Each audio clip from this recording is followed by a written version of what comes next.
Good evening Bezawada, బాగున్నారా? So Ram Gopal Varma గారి దర్శకత్వంలో దాసరి కిరణ్ గారు నిర్మించిన వ్యూహం సినిమా ప్రీ రిలీజ్ జగగర్జన కార్యక్రమానికి నన్ను పిలిచినందుకు ముందుగా మనస్ఫూర్తిగా కృతజ్ఞతలు తెలియజేసుకుంటున్నాను. ఈరోజు ఈ వ్యూహం సినిమా గురించి మాట్లాడే ముందు దీని వెనకున్న వ్యూహకర్త గురించి కొన్ని మాటలు మాట్లాడాలి. బెజవాడ గడ్డ మీద పుట్టిన బెజవాడ ముద్దు బిడ్డ రామ్ గోపాల్ వర్మ గారు. బెజవాడ నుంచి బాలీవుడ్ వరకు తన పవర్ ఏంటో చూపించిన డైరెక్టర్ మన రామ్ గోపాల్ వర్మ గారు. నాగార్జున గారి నుంచి అమితాబ్ బచ్చన్ వరకు సూపర్ హిట్ మూవీస్ ఇచ్చిన డైరెక్టర్ రామ్ గోపాల్ వర్మ గారు. శివ సినిమా నుంచి కంపెనీ సినిమా వరకు ఇటు టాలీవుడ్ అటు బాలీవుడ్ ఇండస్ట్రీని షేక్ చేసిన డైరెక్టర్ రామ్ గోపాల్ వర్మ గారు. ఈరోజు తెలుగు ఇండస్ట్రీలో మోస్ట్ పాపులర్ సక్సెస్ఫుల్ డైరెక్టర్స్ అందరూ కూడా ఎవరైతే ఉన్నారో వాళ్ళందరూ కూడా రోల్ మోడల్గా ఇన్స్పిరేషన్గా తీసుకునే వాళ్ళ గురువు రామ్ గోపాల్ వర్మ గారు. ఈ వ్యూహం సినిమాకి డైరెక్షన్ చేయటం చాలా చాలా హ్యాపీగా ఉంది. ఎందుకంటే ఎవరైనా సినిమా తీసి రిలీజ్ చేస్తేనే హిట్ అవుతుంది, కానీ రామ్ గోపాల్ వర్మ గారు సినిమా అనౌన్స్ చేస్తేనే హిట్ అవుతుంది.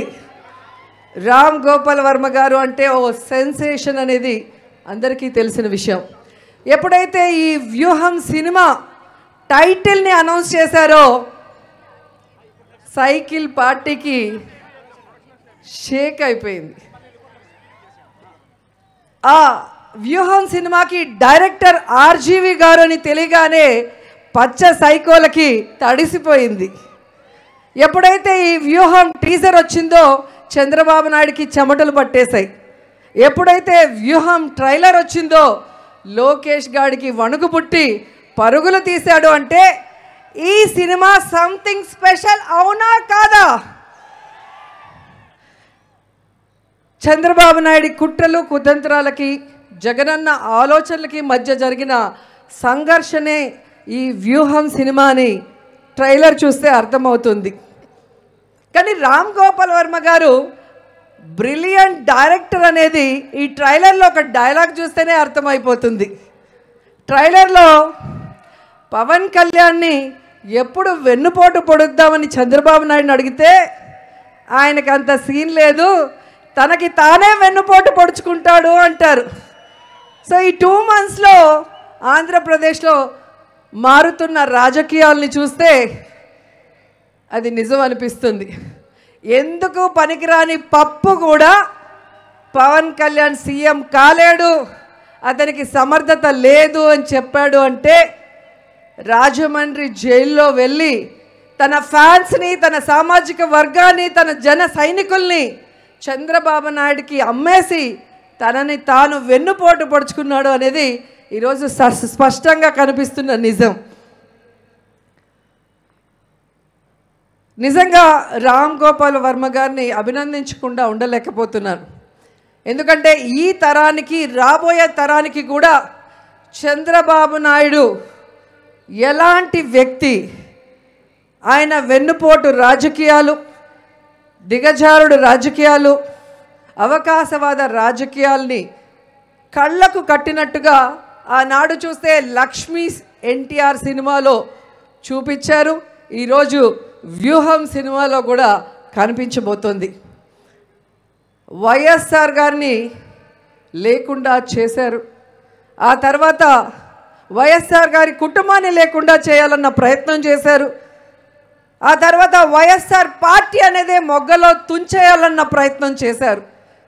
చంద్రబాబు నాయుడు ఎన్ని కుట్రలు కుతంత్రాలు చేసినా మొక్కువోని ధైర్యంతో, తన కమిట్మెంట్తో జగనన్న తట్టుకొని నిలబడి ఈరోజు రాజన్న పాలనని ఈ రాష్ట్ర ప్రజలకు అందిస్తున్నారు. చంద్రబాబు నాయుడు చేసే కుట్రలకి నీతిమాలిన రాజకీయాలకి చిరునవ్వుతో సమాధానం ఇచ్చి ఈరోజు ఆంధ్రప్రదేశ్ గురించి తెలుసుకున్న వాళ్ళైనా లేదా వైఎస్ఆర్ గారి కుటుంబం గురించి తెలిసిన వాళ్ళైనా తండ్రికి తగ్గ తనయుడు అని జగనన్నని శభాష్ అంటున్నారు. కానీ నేనంటాను, స్వర్గంలో ఉన్న వైఎస్ రాజశేఖర రెడ్డి గారు గర్వపడే విధంగా తండ్రిని మించిన తనయుడు జగనన్న. తండ్రి ఆశయం కోసం, తండ్రి ప్రేమించిన ఈ ప్రజల కోసం తన ప్రాణాలు సైతం పణంగా పెట్టి ప్రతిపక్షాల కుట్రలకి జైలుకైనా వెళ్ళాను కానీ తల దించను, కమిట్ అవ్వను వీళ్ళకి అని ఈ ప్రజల కోసం జగనన్న పోరాడిన విధానాన్ని ఈరోజు రామ్ గోపాల్ వర్మ గారు తెరకెక్కించడం ఈ తరానికే కాదు భవిష్యత్ తరానికి కూడా చంద్రబాబు నాయుడు లాంటి బ్యాడ్ పొలిటీషియన్ గురించి చెప్పే ఒక సజీవ చిత్రంగా ఇది నిలిచిపోతుందని మనస్ఫూర్తిగా నమ్ముతున్నాను. ఈ సినిమా ట్రైలర్ వచ్చినప్పటి నుంచి ఎలాగైనా దీన్ని కోర్టులో ఆపాలి అని చంద్రబాబు నాయుడు లోకేష్ పడుతున్న తపన చూస్తుంటే వాళ్ళకొకటి చెప్పాలనిపిస్తుంది.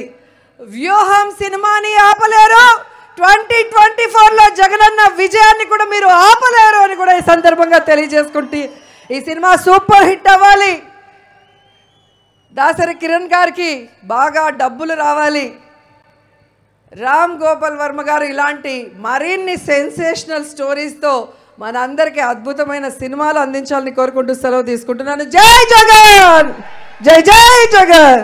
థ్యాంక్ యూ రోజా గారు, థ్యాంక్ యూ సో మచ్. మిమ్మల్ని కూర్చోవలసిందిగా కోరుకుంటున్నాము. ఇంకొంచెం సమయం మీది మాకు కావాలి.